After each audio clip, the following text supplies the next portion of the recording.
салом бинандагони азиз ва хуш омадед ба барномаи ахбори озодӣ ки бо таҳаввулоти Тоҷикистону ҷаҳон шуморо ошно мекунад. Имрӯз 13 август ин мавзӯъҳоро дар мадди назар дорем. ҷилавгирӣ аз ифротишавӣ аст, на маҳдуд кардани озодиҳои динӣ. Вазорати кори хориҷии Тоҷикистон мавқеи кишварро дар робита ба қонунҳои ҷанҷолбарангези ахир баён кард. ҳамлаи ҷавобии Украина ба Русия чӣ оқибат хоҳад дошт? Ба нафъи ин давлат меанҷомад ва ё бар зарараш? ва вазифаро ба каси дигар супурд. Мулло Ҳайдар Шарифзода аз имомати масҷиди ҷомеи Кӯлоб барканор шуд. вазорати молияи Тоҷикистон исрор меварзад ки як баробар зиёд шудани ҳаҷми пардохти қарзи хориҷӣ барои буҷаи кишвар сарборӣ нахоҳад шуд. соли 2025 моҳлати пардохти пули евробондҳо ва ҳам қарзи Эксимбонки Чин фаро мерасад. коршиносон мегӯянд як бора зиёд шудани ҳаҷми пардохти қарзи хориҷӣ барои андозсупорандаҳо мушкил хоҳад шуд, чун буҷаи кишварро онҳо пур мекунанд. мулло Раҷаб Юсуфӣ ва Шаҳлои Абдулло бо тафсилоти бештар. بحث قرض خارجی در نشست خبری وزارت مالیه. سال آینده تاجیکستان باید 473 میلیون دلار را به قرضدارانش برگرداند. تا این وقت کشور سالانه برای پرداخت قرض خارجی و بهره آنها بیشتر از 200 میلیون دلار خرج میکرد. نگرانی این است که آیا بودجه تاجیکستان امکان پرداخت تقریبا 9 میلیارد دلار را دارد؟ اطراف 10% بودجه دولت برای خدمترسانی قرض بیرون دائم روانه میگردد و سال 2025 همین تناسب نگاه داشته شده است. در دوره‌ای که همین نشان دهنده است یگان خطر یا اینکه مشکلی به میان نمیاد. تاجیکستان سال 2017 برای بنیاد نیروگاه برقی آب راغون به 9 میلیارد دلار یوربان فروخت به مهلت 10 سال و با بهره سالانه بیش از 7%. بانک آسیای رشد در سال 2018 گفته بود پرداخت فائز یا بهره یورباندها به اقتصاد تاجیکستان گرانی می‌کند. کارشناسان میگویند این سرباری پیش از همه به دوش اندازسپارنده‌ها خواهد افتاد که بودجه کشور را پر می‌کنند. البته از حساب درآمدی شهروندان عادی سویکوران به دوش آنها می‌افتد. آنها انداز می‌سپارند، بودجه دولتی پرداخت می‌کنند.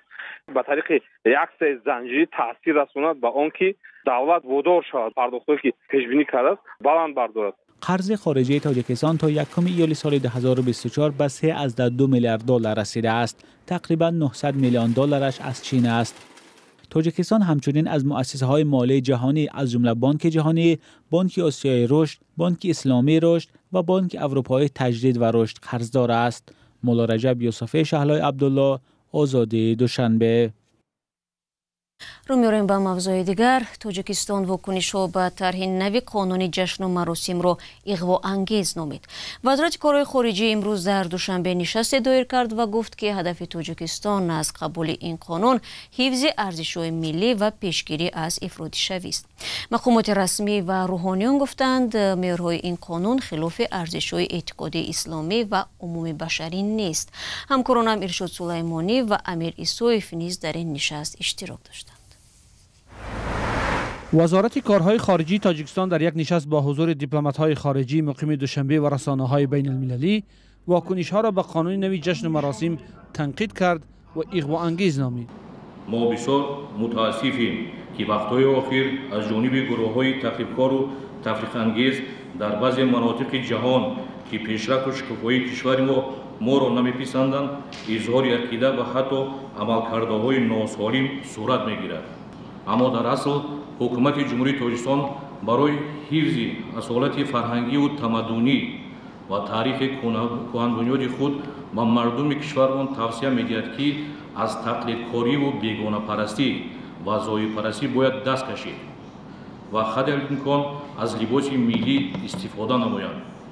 برخی از ملاهای نزدیک به گروه تندرو طالبان در افغانستان این قانون را دستور منع ستر و حجاب عنوان و به جهاد ضد تاجیکستان دعوت کردند. اتحاد جهانی علمای اسلام نیز از این قانون انتقاد کرد. اما رئیس شورای علمای تاجیکستان در نشست گفت این نه محدود کردن آزادی‌های دینی بلکه چاره‌های تاجیکستان برای پیشگیری از افراط‌شوی است. یعنی همه حاضرین و همه کورس‌های دیپلماتی خود خوب می‌دانند که در کشورهایشون یعنی با لباس ملی معیارهای شرعی رعایت می شود و دین مبین اسلام کدام نمودی دوخت رنگ یا نمود یا مود معین کردگی نیست برای صدر، برای زن مسلمان. مقامداران تاجیکستان میگویند برای حفظ ارزش‌های ملی و کم کردن خطر گروه‌های افراطگرا دولت برخی از رسم و عادات شهروندانش را تنظیم می‌کند که این خلاف ارزش‌های دینی و عمومی بشری نیست.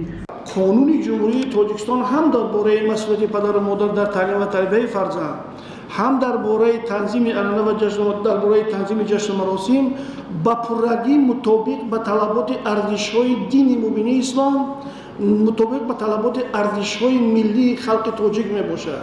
برخی تحلیلگران میگویند که خوب است تاجیکستان در این مکالمه را باز کرده است، اما برای حمایت از موقعش تلاش‌های کافی نمی‌کند. این کار خوب، لیکن آنها باید که باز یک قدم به پیش روند. یعنی این بریفینگ نه فقط برای آن که به شما یک معلومات دادن در کار، این بریفینگ کردن آسان، مهمترین چیز که چند ساختار با هم دیگر کار کنند. حکومت تاجیکستان هدف طرح نوی قانون مسئولیت در تربیت کودک و تنظیم جشن مراسم را حفظ ارزش‌های ملی و پیشگیری از افراطگرایی می‌داند، اما برخی فعالان و شهروندان می‌گویند هدف بیشتر پوشش اسلامی یا با اصلاح سطر حجاب است و دخالت دولت در کارهای شخصی مردم.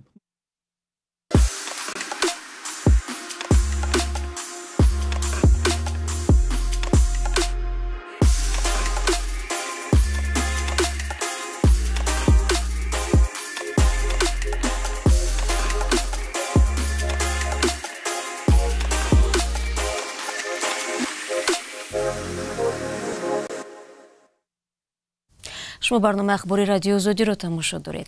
مقامات روسیه میگویند که قریب همه اهالی نویه کراسنایاروش در ولایت بلگراد رو به جای امن کوچ دادند، چون نیروهای اوکراین حرکت به این سمت از ولایت کورسک رو ادامه میدن. از میان 14,000 اهالی ولایت 11,000 نفر رو به جایهای دیگر برده در پناهگاه‌های موقت جای دادند. حمله نیروهای اوکراین روسیه رو در غفلت گذاشت، اما با گفته تحلیلگران برای اوکراین خطر جدی هم دارد. گزارش خبرگزاری رویترز رو در این باره همکارم طاهری سفر تقدیم شما میکند. حمله غافلگیرانه اوکراین به روسیه در جنگ 2.5 ساله یک تغییر چشمگیر در این جنگ دانسته می شود. از زمان تجاوز روسیه به خاک اوکراین در ماه فوریه سال 2022 این بزرگترین حمله اوکراین به روسیه می باشد. ماریون میزمر، کارشناس امنیتی بین المللی از مؤسسه تحقیقاتی چتم هاوس در لندن، در این حمله چند استراتژی را می بیند. به نظر من اوکراین از یک طرف می‌خواهد روسیه را عقب زند تا در مذاکرات آینده ابزاری برای فشار داشته باشد. از طرف دیگر ظاهراً می‌خواهد توجه نیروهای روسیه را که به داخل اوکراین حرکت می‌کنند به دیگر طرف کشد و این کار ظاهراً نتیجه خوب داده است.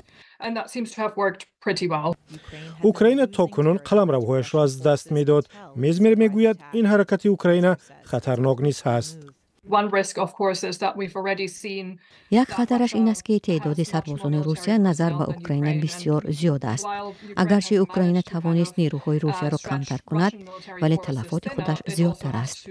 احتمالاً روسیه ضربه‌های سخت جوابی خواهد زد، چون حمله آبرویشان را برد و این چیزی است که پوتین تکرار آن را نمی‌خواهد. از این رو حمله بر روسیه می‌تواند سبب تلفات زیاد در ارتش اوکراین شود که تحملش برای آن سخت خواهد بود، برعکس روسیه که نظامیان زیاد دارد.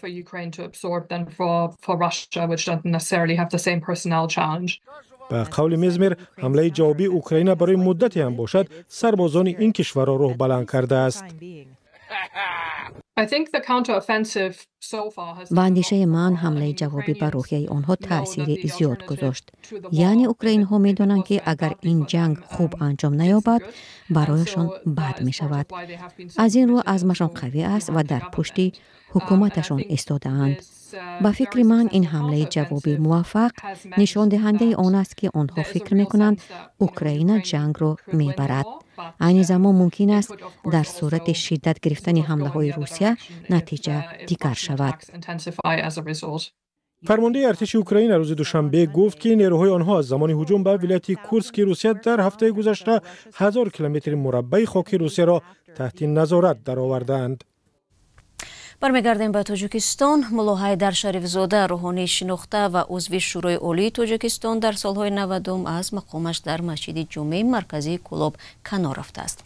او سالهای دراز سرخطی بود و خودش روز 13 آگوست در صحبت کوتاه با رادیو آزادی تصمیمش را به 39 سال پیوند داد و گفت که وظیفه را به کسی دیگر سپرد.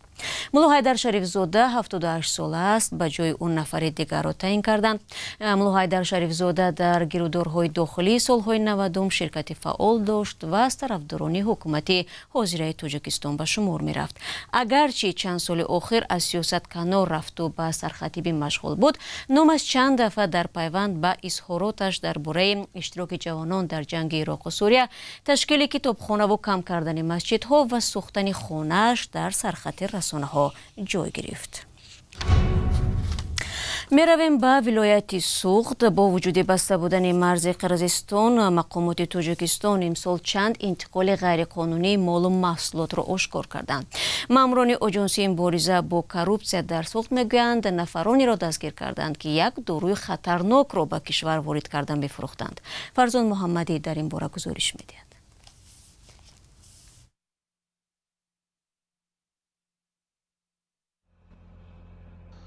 مرزی ساکت و بسته تاجیکستان و قرقیزستان 3 سال باز آدمان نمیتوانند از آن گذرند.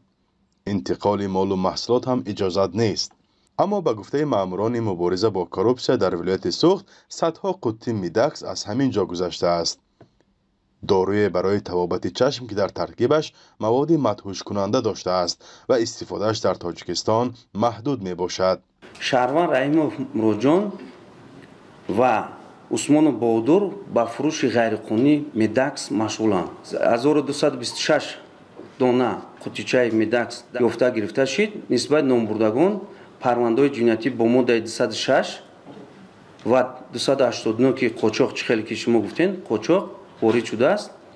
در حبس پیشکی قرار دارند. تفتیشات ادامه دارد. مراد رحیموف 40 ساله و بهادر عثمانوف 19 ساله را در آخر ماه ایول دستگیر کردند. واکنش جانب قرقیزستان به این ادعا معلوم نیست. قبلا بیشکک از بازداشت گروه خبر داده بود که گویا با قاچاق مواد مخدر از خاک تاجیکستان به قرقیزستان مشغول بود. طبق یک قرار حکومت تاجیکستان از ماه آگوست سال 2022 استفاده داروی میدکس را محدود کردند. ماموران انتظامی و نظارت در بخش تندرستی تاجیکستان میگویند که این دارو اصلا برای معالجه چشم است، اما در ترکیبش مواد سخت تاثیر تراپیکامید دارد و آدم را مدهوش میکند. طبیبان تعیینات کنند از روی نشان داد ولی که موضوع هم خیلی وای شده است که اساسا بچه‌های یاش کار می‌فرمایند برای مدهوش میشن، خیلی افریه میگیرن.